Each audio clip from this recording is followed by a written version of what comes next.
Hello and welcome to GST&U. I'm Chaiti Narula, and today's episode of GST&U takes stock of the situation after the GST regime comes in. An array of questions really come up.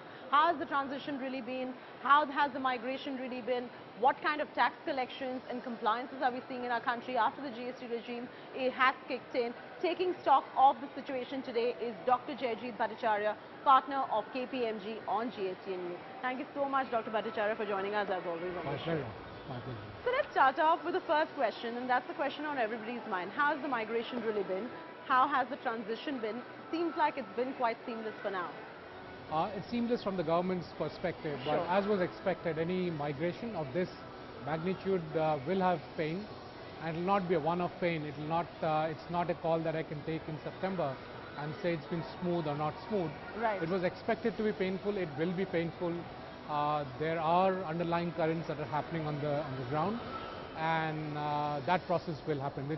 It's inevitable. You cannot bypass that process. So far, you've seen that the government has been extending the tax deadline as well. So it looks like the government is going very easy on all the players right now and giving them enough room and buffer for tax compliance as well. No, absolutely, and that is the role that was expected from the government. As we said, the transition will be painful for people. It's been smooth for the government, so the government has handled its systems and processes well. So it's smooth for the government. So at least that part is taken care of. But as we all know, that will be painful for people who do not understand this new system. And therefore, rightly so, the government is mollycoddling and grandfathering all the businesses which need to then transition and come to the system.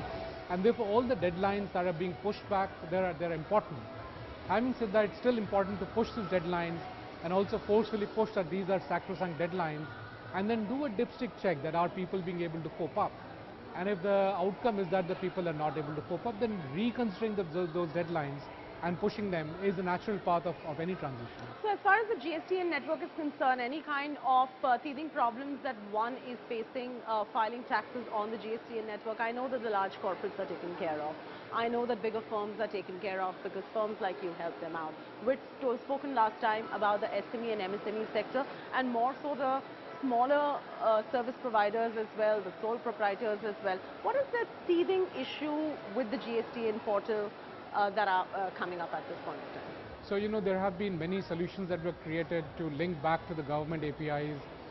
KPMG had its own solution which did extremely well in helping out I ask this MSMEs. because I do believe that there have been issues on that front. That's right.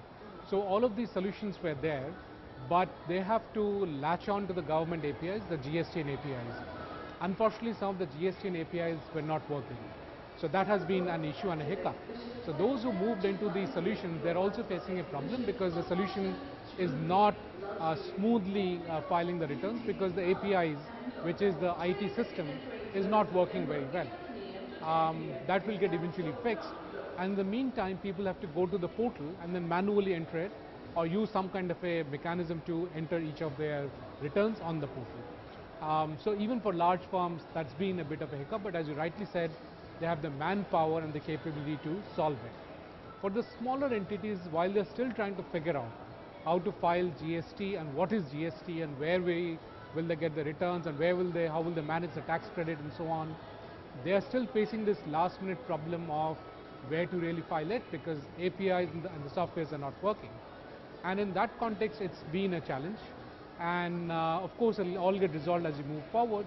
Also, you have just these many CAs in the country, and you've got the entire country wanting to be GST compliant as well. So do you see that as an issue going forward? Like right now, the government has not cracked the whip on the ones that are not being compliant. But going forward, do you see an array of litigations, chaos, pandemonium, a lot of stress in the market as far as compliance is concerned? No, I wouldn't put it that as extreme in that sense that I wouldn't see a pandemonium in that sense. It's a process But there are of... only these many CAs, there are only these many lawyers. Yes. The lawyers are not understanding the indirect tax regime. Most of the lawyers I'm talking to are not being able to interpret the GST law as well. And you've got a man who's got a turnover of 50,000 rupees per month, say. He's not going to be able to pay 7,000 rupees just for the CA to become tax compliant. What happens to this fragmented market? Right, so let me just take the first point or your last point on the Right. 50,000 rupee turnover Right. person. Well, the good news is that he or she need not be GST compliant because he or she is outside of the GST tax net. you need to have a turnover of over 20 lakhs to be able to, to file the tax. Yes. But having said I that, mean, loosely speaking, say maybe more than 50. Still, it is tough for that man to afford a CA on a month-on-month basis. Absolutely yes, because even a 20 lakh turnover is not a very large turnover. Not a large turnover. Because even with a 10% margin, that turns out to be 2 lakhs per annum of real income coming to that person. So it's very little we are talking about. And therefore your question is absolutely valid in that sense. And let's look at the numbers.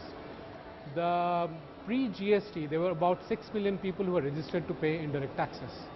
Post-GST, that number has shot up to roughly 9 million. And that's a success story because more people have come onto the tax net. And it's expected to go up to 10 million. Within that, about 1.5 million have some kind of an IT tool. And the rest, which is about 8.5 billion, do not have any IT tool to support them. And how many CAs do we have? We have about roughly 1,80,000 CAs in this country.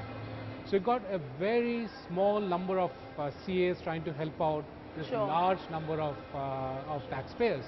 Right. So what is the solution to all of this now? You think the Finance Ministry has a plan of action, the GST Council has a plan of action, all these questions that are coming up after the GST regime kicked in, the on-ground realities were very different from perhaps what was drawn on the canvas and the narrative that they painted. How do you bridge that gap? What is the solution in your opinion? So I would say that this was expected. It's not that it's a surprise to the government or anyone else. You can't be delaying something. If something has to be done, it has to be done. GST was needed for the economy. Politically, there was an alignment, and it was prudent to bring it in as quickly as possible before the misalignment happened again. And it was necessary for the nation to have this tax. Having said that, yes, there's a problem. And as I said, even though your first question was that is this a smooth transition, and the answer was no. It was not expected to be a smooth transition. It cannot be a smooth transition. But there has not been any big bloopers from the government or anyone else. So to that extent, yes, it's going as per the expected pain, but not more than the expected pain. The government also said we'll be bringing more people under the tax bracket and it's overall good for the economy as well. So has that happened? Because the numbers right now are suggesting perhaps, but that's just data as you rightly mentioned to me offline. What is your sense of that? So let's take up the data point of it. Some 92,000 crores have been collected. However, it does not compare. And they beat the target of 90,000. They beat the target, right? But they beat the target. Let me take the target issue a little later. Okay. Let me just look at the core figure of 92,000 crores. The right apples to apples comparison is this VAT or GST collection compared to the previous VAT collection plus all the other taxes that were subsumed. With the entertainment tax and 100 other taxes that were subsumed under it. That comparison hasn't happened. So if you compare it, maybe the figures wouldn't be as good. This is not the right benchmark of comparison in any case to begin with. No, it's not, but it just shows that it's been healthy, that it's not been less than the expected number. Just so that we interpret it correctly. What it shows is that we don't have an immediate problem in hand at all because the total number is more than the expected number. However, it does not mean that the total tax was actually more than the previous tax collection, right? Correct. Also, this number does not factor in all the input tax credits that are still pending to be claimed. Does this mean that GST has been a success? Now, GST success is not in terms of tax collected. GST success will be seen in terms of the positive impact it has on the economy and the jobs. And that won't happen in 1 quarter or 1 month or 1 week. It will at least take a year for us to understand whether the impact of GST is happening or not. And I know in your personal capacity, you've always been very pro-GST. Whenever we've spoken, you've been pro-GST. You've always said it is good for the economy as well. But your one concern, however, even the last time when we spoke on CNN News18 was that you could see perhaps short-term inflationary pressure on the economy. So it is good news that that hasn't happened? The short-term inflation hasn't happened, not because of GST per se directly, because to do with other factors. Because of other factors, because there was destocking that happened before GST. So once the supply goes down and the demand also goes down in tandem because of the demonetization that happened before that, then your inflation gets impacted, right? Correct. So if your demand has also fallen, then you will not have the inflation that you were expecting. Is that healthy for the economy? That's a different question. But let me just add one more part to it, is that the other reason why we haven't seen an immediate inflation, even though we were expecting some profiteering to happen, is because possibly the anti-profiteering law has had a moderating effect. Otherwise, people would not have reduced the prices when the GST went down, and if they had not reduced the prices, then the total impact would have been higher, and therefore there would have been an inflation.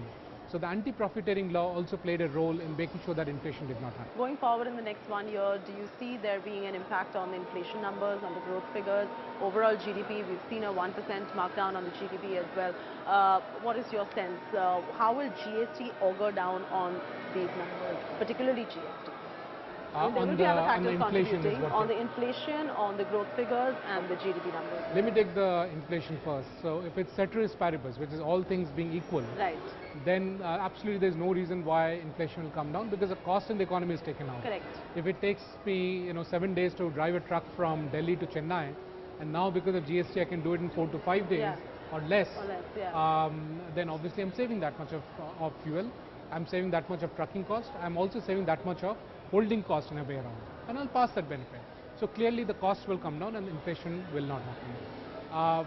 But however, if at the same time you see the festival season is coming in, because of festival season demand will go up. If demand goes up, then obviously there will be an element of inflation that will be there. Right. So there will be an upward pressure on the pricing, while there's a downward pressure because of the GST being introduced. What the final figure will be a mix of all of these drivers of inflation. Recently, the finance minister hinted that eventually they would knock off the outliers perhaps and keep only 2 tax brackets. You see that happening in a hurry? And also with the 2 tax brackets, are you a critic of the 2 tax brackets, and would you just like to see that one utopian tax that is charged, which is one nation, one tax? Absolutely, Chaiti. There needs to be one tax, and that would have reduced the complexity of implementation. Though I understand the compulsions of the government, so I'm not saying the government should have done this way or that way. They had their own constraints, and the government well understands. Demographics of India permitted or not is the question, perhaps. There was demographics, there was, it's a federal structure, so the states needs to have a say, and so on and so forth. And we need to make sure that at the end of the day sufficient revenues are collected so that that's distributed between the states and the central government. Otherwise, the utopian would be have no tax. What do you think is the solution to bring many more people into the tax bracket? Because as much as we've seen a lot of compliance, which is very surprising that the compliance numbers have been high, there has been a lot of non-compliance from people who are still absolutely have no clue how to be tax compliant. What is your solution for that? It's just an opinion from your side. So, first of all, the structure of GST is that it's a viral structure. It leverages what is called the network effect. Which essentially means that if we are in the same economy and you are not part of this network, then I can't talk to you. I can't do business with you. Absolutely. That guy gets pushed out of the system completely. Absolutely. So if I am using a GSM phone network and you are using some other standard, then no matter what service provider you use, I can't talk to you. It's pretty much the same way in terms of GST. You need to be part of the same network to be able to do business, right? Right. So the adoption will be taken care of just by the structure of how GST is. It has got a network effect, and that will kick in. Now in terms of what are the initiatives the government should be doing, I think as long as we make adoption very simple and we reduce the tax rate so that one tax rate that you're talking about, I think adoption will go through the roof, because the more I'm talking to MSMEs, and I'm working quite closely in Bihar, what people are responding is that please tax me more, but get me one tax and get me clarity, and I'm happy to pay. That's the ground reality? That's what I'm hearing again and again from MSMEs.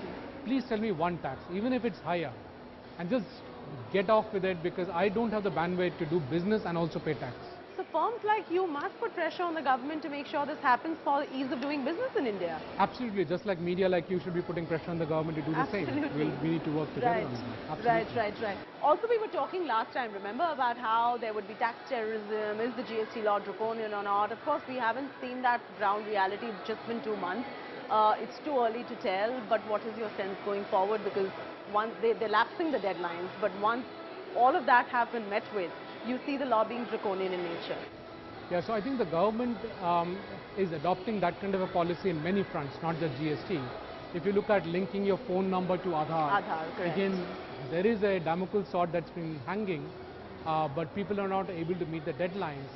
So the government will wait till a sizable number of people have complied, and then I wouldn't call it tax tourism, then the screws will be tightened from the tax perspective by the government. Mr. Nangia, thank you so much for joining us on the show today. You were talking to us about the on-ground reality in terms of impediments. that smaller companies and MSMEs are facing after the migration of the GST regime, and it has not been seamless for them at this point of time. Larger firms are taken care of by larger tax firms, but it is the MSME sector and the other professionals and service providers who are facing issues on ground. I think when the GST came, basically, no one was prepared. All the SMEs were still waiting, were expecting that the government will again postpone the date. So let me tell you, by and large, by the whole industry concerned, whether it's a trader or SME, even not MMEs, they were fully prepared that GST is going to come on July 1st. So if you ask me, the preparedness was very bad, ill-prepared, lack of knowledge, never read the law. It has been a game changer for the businesses were concerned.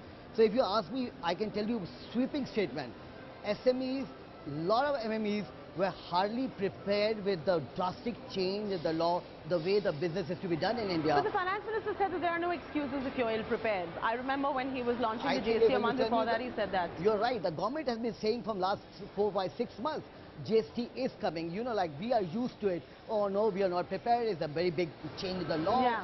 And we were actually reluctant to even read the law basically. And the small people were not even prepared to go to the professionals because maybe it could be expensive for them, or the business never felt they need to go to the professionals. So if you ask me, the government gave a heads up. Government gave a continued warning. We're a month and a half into the, almost 2 months close to the GST regime kicking in. The government is extending the deadline as well.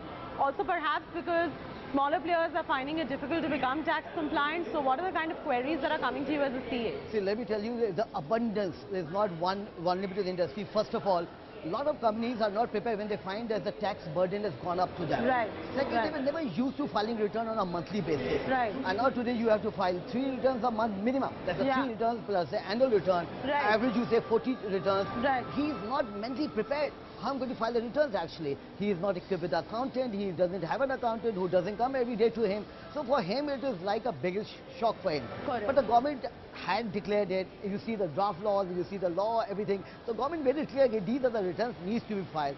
And the objective of the government is there. They are trying to move to a self-declaration. You declare yourself, we are going to trust you. If you are not filing, it will catch you. Thank you so much, Mr. Nangia, for joining us on this show. Thank you so much. Thank you.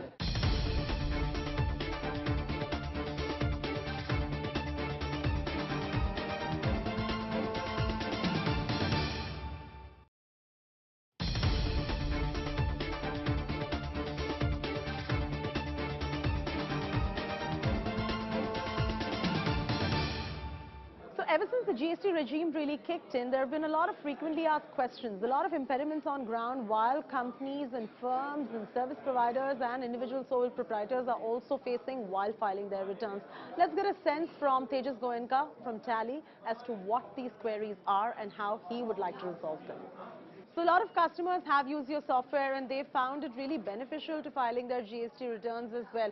So what is the kind of usual feedback that you're getting from the customers that are using Tally? Because of course this is helping them go a long way in sorting out the impediments and ironing off the creases while filing returns as well. Sure. So the response has been overwhelming. I think our existing customers, that's what we've been focusing on over the last 2-3 months. They've been very, very happy. I think we've made life a little bit simpler for them. That's been the feedback. It's also been a lot more than we anticipated. Honestly speaking, if we asked customers, what are you thinking about GST in April or May? Most responses would have been, let's wait and watch. The moment July hit, we saw an incredible response to, I need new software, I need to learn how to bill, I need to learn how to file, what is an HSN code, what is CGST, SGST. So I think in the first 2 months, the adoption of GST itself was much, much faster than we anticipated. The second thing is that I do believe that it'll take us a few quarters for the country to settle. I don't know what those few quarters are, but we have to go through 2 or 3 complete filing periods, including getting the mismatch report to figure out actually how much input credit we've been able to get or not in order to become comfortable with the law itself. So this has been the response till now. If I was to look at some of the concerns that I've got, I think all the little stuff that we've been facing, I think there's a lot more to come. GSTR1 is not the hard part. So the advice that I would give to everybody is, again, 2 things, that please try and digitize as early as possible. There are a whole bunch of businesses that haven't digitized yet. that are waiting. A lot of them believe that it's a tax consultant's responsibility to digitize because that's how they've been running. But the earlier you do it, the easier it's going to be for you. Mr. Goenka, compliance has been the concern ever since GST regime has kicked in. 2 months have already passed. Would you be able to paint the lay of the land as to how the next few months going forward are going to be like as far as the compliance is concerned? So paint the lay of the land as far as the landscape of GST compliance is concerned in the country.